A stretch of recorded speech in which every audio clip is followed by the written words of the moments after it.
सबको नमस्ते, जय श्री राम, आदाब, सत श्री अकाल। मैं डॉक्टर अजय कुमार शर्मा आपका इस नए सेशन में स्वागत करता हूं, अभिनंदन करता हूं। आज का टॉपिक भी भू राजनीति से संबंधित है, क्योंकि राजनीतिक भूगोल की जो बैकबोन है वो भू राजनीति ही है। आप एक प्रकार से भू राजनीति का अध्ययन करते हैं तो उसमें संपूर्ण राजनीतिक भूगोल आ जाता है, ऐसा माना जाता है।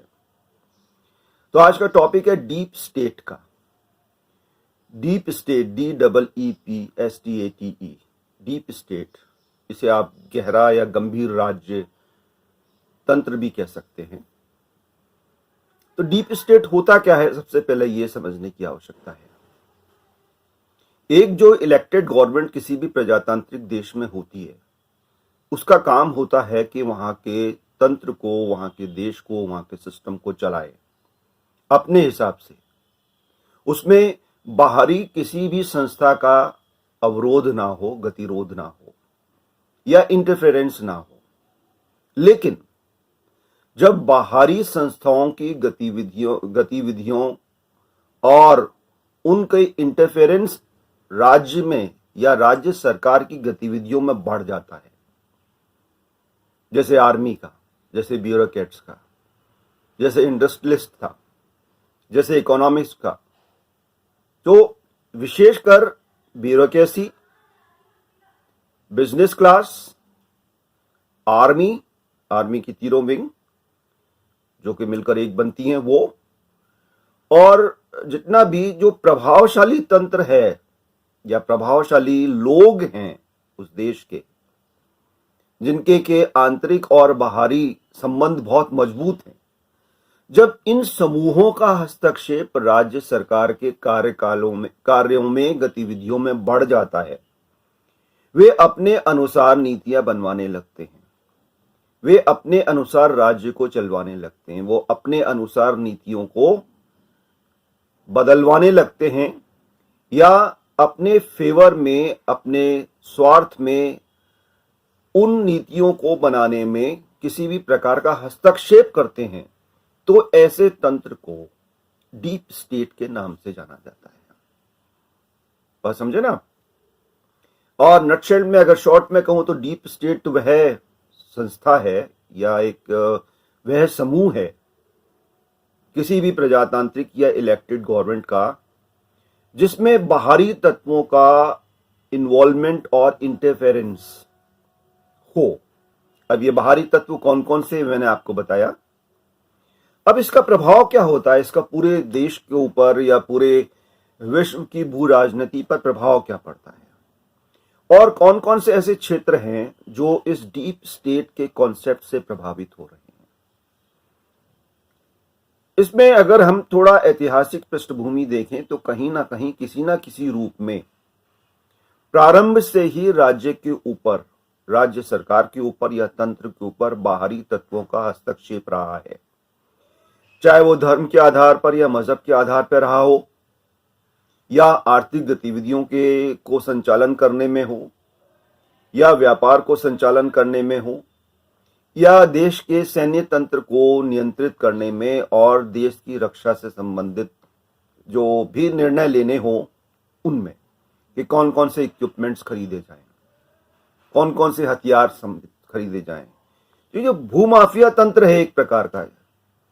जब ये भूमाफिया तंत्र जो गैर राजनीतिक है लेकिन सरकारों में बहुत गहरे दखल रखता है, जब ये हावी हो जाता है तो वो डीप स्टेट की श्रेणी में आता है। अब मैं आपको ऐतिहासिक पृष्ठभूमि की बात कर रहा था, तो पुराने समय में भी आप देखिए जब राजा महाराजा होते थे या यूरोप में जो क्रिश्चियन साम्राज्य होते थे या सिस्टम होते थे, उसमें पोप का या चर्च की दखल बहुत अधिक होती थी। और पोप की या रिलीजन की, रोमन कैथोलिक रिलीजन की या चर्च की दखल एक बहुत बड़ी डीप स्टेट की अवस्था थी कि राजा चर्च के निर्णय को नकार नहीं सकता था और सरकार या राजा जो भी निर्णय लेता था उस पर एक प्रकार से आप कह सकते हैं कि चर्च की मोहर लगती थी। ऐसे जितने भी मजहबी राज्य हैं या मजहबी सरकारें हैं, उनमें यह समस्या बहुत देखने को मिलती है। हमारे पड़ोस में जो पाकिस्तान और है, वो भी इसी प्रकार के डीप स्टेट के कॉन्सेप्ट का शिकार है। आप देखिए कि पाकिस्तान का एक एग्जाम्पल दे रहा हूं मैं, और भी एग्जाम्पल दूंगा, क्योंकि पाकिस्तान हमारा पड़ोसी है, हमारे से ही निकला है, हमारे जैसे ही लोग हैं, हमारी जैसी ही संस्कृति है, लेकिन सोच अलग है। वहां पर डीप स्टेट का कॉन्सेप्ट 1947 है, उससे पहले से ही रहा है। मुस्लिम लीग और मुस्लिम लीग में जो कम्युनिस्ट लॉबी थी, वो बहुत स्ट्रांग थी। वो कम्युनिस्ट लॉबी उस मुस्लिम लीग को खड़ा करने में, उसको संचालित करने में, उसके जो निर्णय लेने में या निर्णय बदलने में उनका बहुत प्रभावशाली रोल होता था। उसके बाद धीरे धीरे जैसे जैसे प्रजातांत्रिक सिस्टम वहां पर टूटा फूटा, लंगड़ा लूला जैसा भी था, वो आगे बढ़ा, तो ये महसूस किया गया कि धीरे धीरे वहां पर आर्मी बहुत मजबूत हो रही है, और कई बार वहां पर आर्मी ने कू करके टेक ओवर किया, प्रजातांत्रिक सरकारों को गिराया और अपना आर्मी राज्य स्थापित किया या सेना राज्य स्थापित किया। डिक्टेटर्स बने।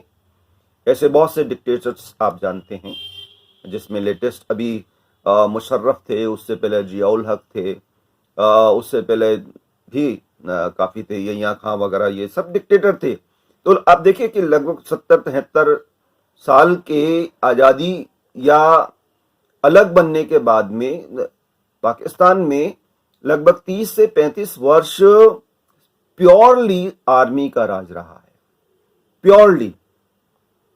और जब भी वहां पर प्रजातांत्रिक सरकारें बनी, तब भी आर्मी का इनडायरेक्ट या अप्रत्यक्ष रूप से रोल रहा है।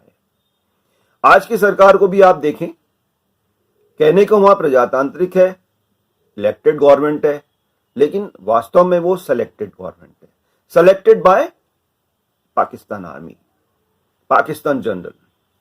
बाजवा साहब जो कहते हैं, इमरान साहब को वो ही करना होता है। आर्मी या आर्मी के जो जनरल्स कहते हैं, वहां के मिनिस्टर्स को वही कहना पड़ता है। तो आर्मी और आईएसआई जो एक बदनाम संस्था है पूरे विश्व में, जो कि मजहब के आधार पर सभी देशों में, विशेषकर भारत में आतंकवाद फैला रही है। अभी कल 26/11 गया है, तो 26/11 में मुंबई में जो ताज होटल में घटना घटी थी, वो उससे आप अभी पूरी तरह से जानकारी में हैं आपके, क्योंकि कल ही हुआ था ये, 8 साल बीत चुके हैं, 2008 में ये घटना घटी थी।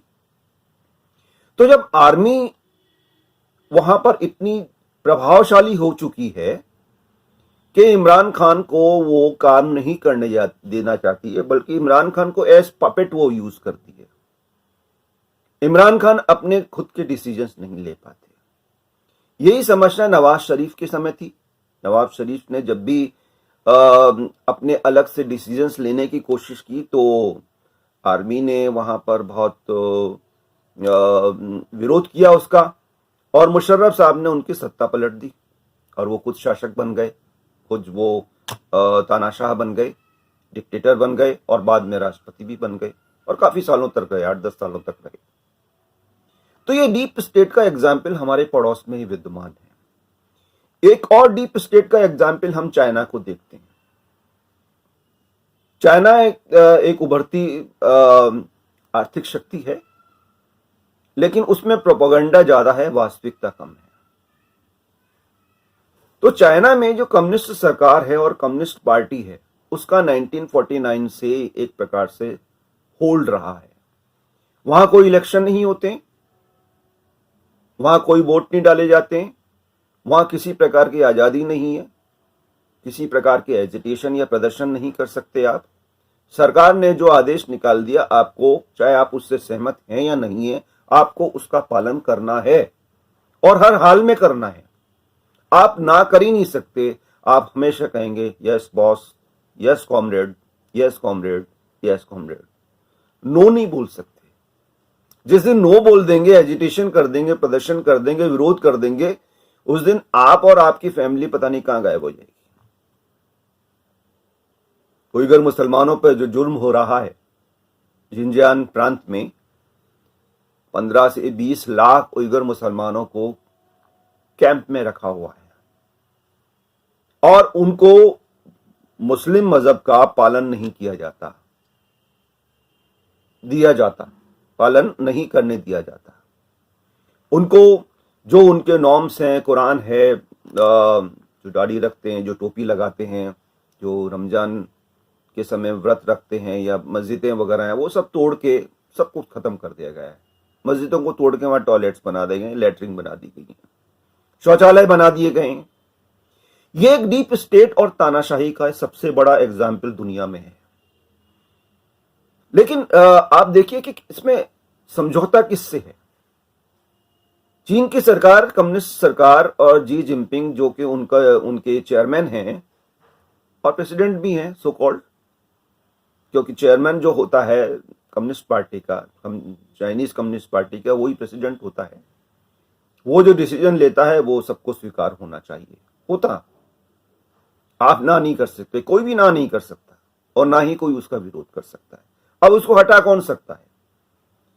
हटा कम्युनिस्ट पार्टी का जो ब्यूरो है, वो उसमें जो मेंबर्स हैं वो ही उसको हटा सकते हैं या बदल सकते हैं, या अपनी स्वेच्छा से हट सकता है। वो कोई इलेक्शन वाली कोई चीज नहीं है, वहां चुनाव नहीं है, वहां कुछ भी नहीं है। वहां आप सोचिए कि चाइनीज कितने दया और करुणा के पात्र हैं। उन्हें कोई अधिकार नहीं है, सिर्फ कर्तव्य करना है। कर्तव्य भी कैसे? गुलामों की तरह। जो ऑर्डर निकल गए, जो आदेश निकल गए, उनकी पालना करनी है, इसके अलावा कुछ भी नहीं।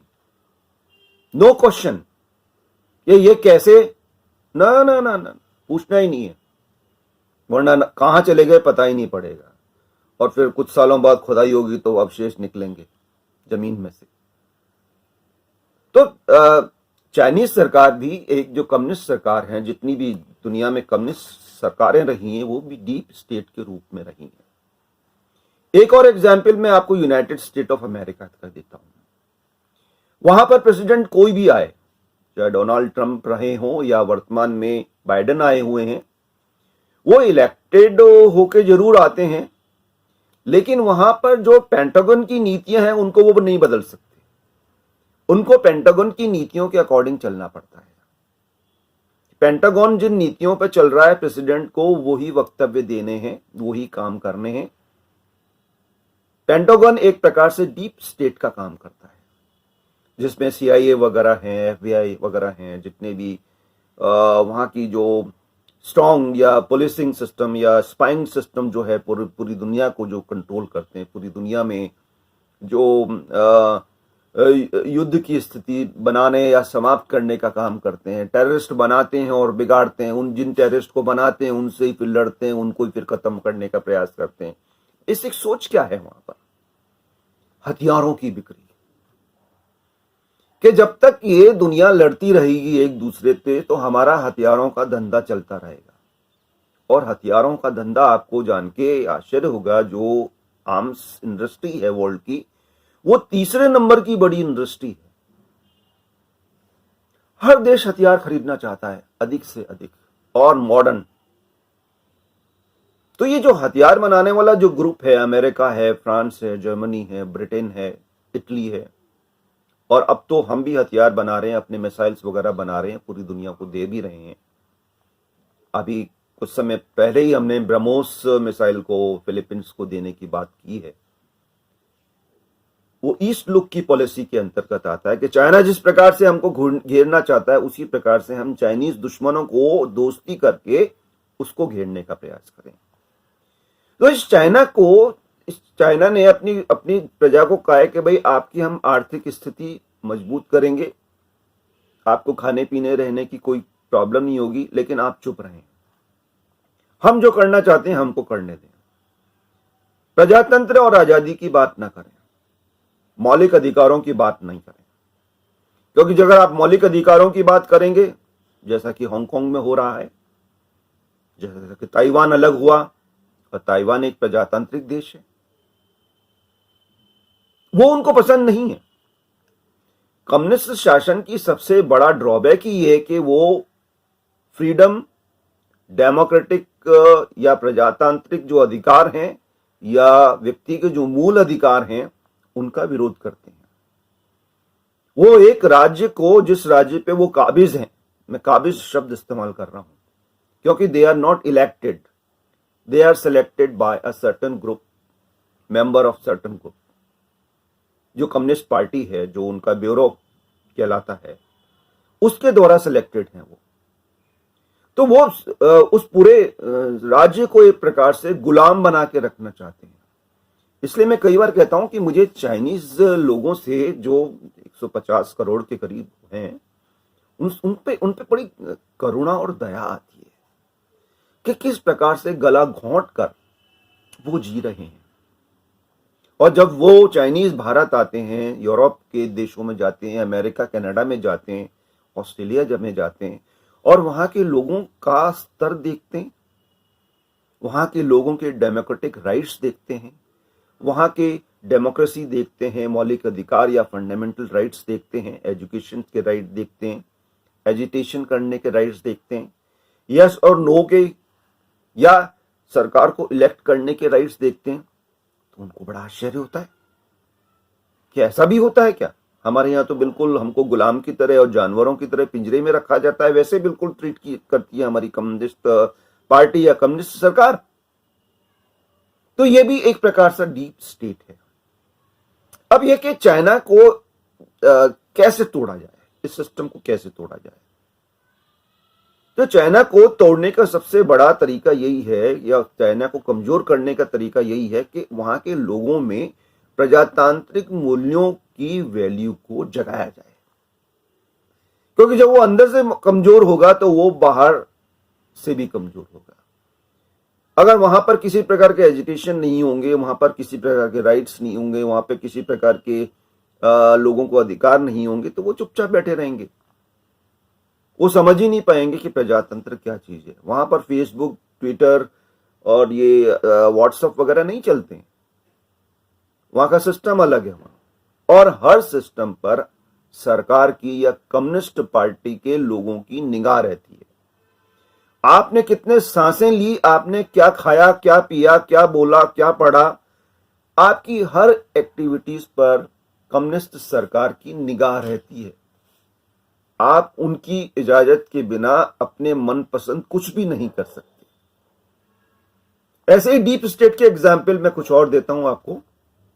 स्पेन, पुर्तगाल, इटली, अर्जेंटीना, ब्राजील और जितने भी राजतांत्रिक व्यवस्था हैं, जैसे अरब कंट्रीज वगैरह हैं, जहां पर राजतांत्रिक व्यवस्था है, जहां पर राज्य एक राजा है, एक किंग है, सुल्तान है, वो अपने अकॉर्डिंग डिसीजन लेता है। अरब के जितने भी देश वगैरह हैं, ये वहां पर भी प्रजातंत्र नहीं है। लेकिन अब यह है कि वहां पर वहां के राजाओं ने समय के अनुसार, वहां के सुल्तानों ने, वहां के बादशाहों ने समय के अनुसार अपने आप को बदलने का प्रयास किया है। सऊदी अरब और के किंग सलमान का और अभी इजराइल के प्राइम मिनिस्टर नेतन्याहू का अभी जो मीटिंग हुई है, वो एक पॉजिटिव सोच है, वो एक सकारात्मक सोच है। और जितने भी जो समझदार देश हैं वहां के, वो अब धीरे धीरे इजराइल को मान्यता दे रहे हैं और पैलेस्टीन के मुद्दे को थोड़ा पीछे लेके जा रहे हैं। एक्चुअली हुआ क्या है कि पूरी दुनिया के मुसलमानों को इस पैलेस्टीन इशू पर बेवकूफ बनाया गया है, मूर्ख बनाया गया है। बेसिकली ये बात पैलेस्टीन और इजराइल की थी, लेकिन इसको बना दिया गया यहूदी वर्सेस इस्लाम, जिससे पूरी दुनिया के जो इस्लामिक देश हैं या मुसलमान हैं, वो यहूदियों को गालियां बकते रहे, इजराइल को गालियां बकते रहे। पाकिस्तान में, इंडिया में, बांग्लादेश में, फिलीपींस में और पता नहीं कहां कहां के मुसलमान इजराइल को गालियां बकते हैं, जबकि इजराइल के उनके बॉर्डर ही नहीं मिलते हैं, हजारों किलोमीटर दूर बैठे हैं वो, कोई भी उनके संबंध नहीं है, फिर भी गालियां बकते हैं। क्यों भाई, इस्लाम का ठेका ले रखा है क्या आप लोगों ने?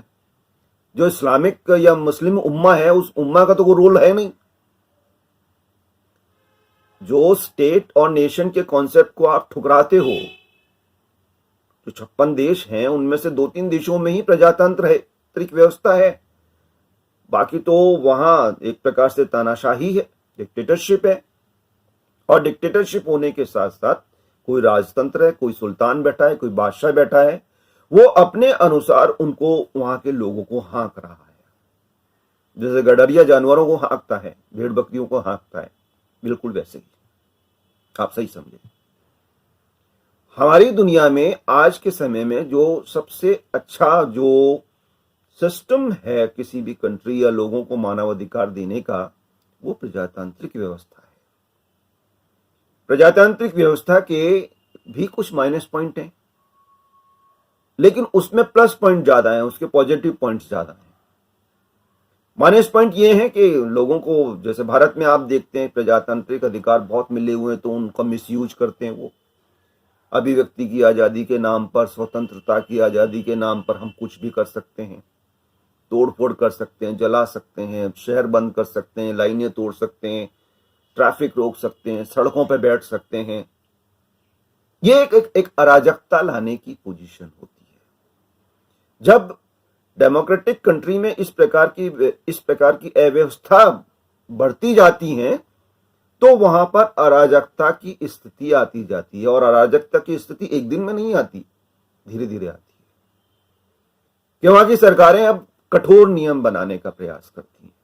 और जैसे जैसे कठोर से नियम बनते जाते हैं, वैसे ही प्रजातांत्रिक जड़ें ढीली होती जाती हैं।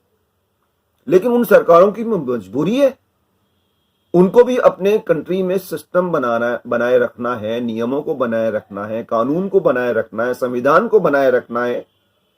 तो सख्त नियम कायदे उनको बनाना एक प्रकार के से मजबूरी हो जाता है। तो ये डीप स्टेट का जो कॉन्सेप्ट है पूरी दुनिया में चल रहा है। भारत जैसे देश में भी समय समय पर थोड़ा बहुत ऐसा लगता है कि कुछ लोगों का, बाहरी समूहों का, या एक परिवार विशेष का, या कुछ कुछ परिवार के लोगों का सिस्टम पर, पूरे के पूरे सिस्टम पर पकड़ है। चाहे वो सरकार में रहें या ना रहें, उनके काम कभी नहीं रुकते हैं। ये भी एक प्रकार से डीप स्टेट का एग्जाम्पल है। तो कहने का मतलब है अंत में कि जो भी प्रजातांत्रिक सरकार जो इलेक्ट होके आई है, जिसे मूल रूप से जनता की सेवा करना है, मूल जो काम है उनका जनता की सेवा करना है, उनके अधिकारों की रक्षा करनी है और कल्याणकारी राज्य की स्थापना करनी है, खुद अपने निर्णय लेते हुए। लेकिन जब ऐसा नहीं होता है, जब बाहरी एलिमेंट्स सरकार के डिसीजंस को, सरकार के निर्णयों को प्रभावित करते हैं और उनको बदलवाने का प्रयास करते हैं अपने स्वार्थ के लिए, वो एक डीप स्टेट की स्थिति होती है। अब ये डीप स्टेट की थोड़ी बहुत तो स्थिति देखिए सब देशों में रहती है। ये कहना कि कहीं कोई एक ऐसा देश है जहां पर डीप स्टेट की पोजीशन या डीप स्टेट की स्थिति नहीं है, आपको जान के आश्चर्य होगा। जितना भी ये सिस्टम को रन करने वाले जो सिविल सर्विसेज हैं या पुलिस सर्विसेज हैं, जिन्हें हम डिप्लोमेट्स भी बोलते हैं, जिन्हें हम ब्यूरोक्रेट्स भी बोलते हैं, विशेषकर ये ब्यूरोक्रेसी भी कई बार एक प्रकार से डीप स्टेट का काम करती है। क्योंकि ब्यूरोक्रेसी और ब्यूरोक्रेट्स जो होते हैं वो उन सरकारी सिस्टम को लागू करने और नहीं करने में बड़ी महत्वपूर्ण भूमिका निभाते हैं। जो मिनिस्टर बैठा है, और वो भी मिनिस्टर अगर ज्ञानी नहीं है, समझदार नहीं है और अंगूठा छाप है, उसको गुमराह करके ये ब्यूरोक्रेसी अपने अकॉर्डिंग सिस्टम को रन करने का प्रयास करती है, अपने अकॉर्डिंग नियमों को बनाने का प्रयास करती है। और उसमें सबसे ज्यादा पिसता है देश का नागरिक और विशेषकर कर्मचारी। सरकारी कर्मचारी की स्थिति उसमें बहुत ज्यादा खराब रहती है, क्योंकि ये जो सिस्टम जो है और उसमें जो ये ब्यूरोक्रेट्स बैठे हैं, ये सफेद हाथी जो कहलाते हैं, जो एसी रूम में बैठे रहते हैं, ज्यादातर ग्रेजुएशन तक इनका स्तर है पढ़ाई का, और ये पूरे के पूरे राज्य या पूरे के पूरे राष्ट्र के सिस्टम को प्रभावित करने का प्रयास करते हैं, क्योंकि मिनिस्टर्स वीक होते हैं। अगर किसी डिपार्टमेंट का मिनिस्टर स्ट्रांग है, समझदार है, ज्ञानी है, पढ़ा लिखा है और अपने महकमे की अच्छी समझ रखता है, तो ब्यूरोक्रेट्स उससे डरेंगे और उसके नीचे रहेंगे, वो जो कहेगा वही होगा। और चीफ मिनिस्टर और ब्यूरोक्रेट्स या मिनिस्टर्स वीक हैं तो ये ब्यूरोक्रेसी हावी हो जाती है उनके ऊपर, जो कि प्रजातंत्र के लिए गलत है। जहां हम प्रजातंत्र में कल्याणकारी राज्य के कंसेप्ट की या संकल्पना की बात करते हैं, उस कल्याणकारी राज्य की संकल्पना को ये ध्वस्त करने का कार्य करते हैं डीप स्टेट, चाहे कैसा भी हो दुनिया में। आज के लिए इतना ही। बहुत बहुत धन्यवाद। Thank you very much.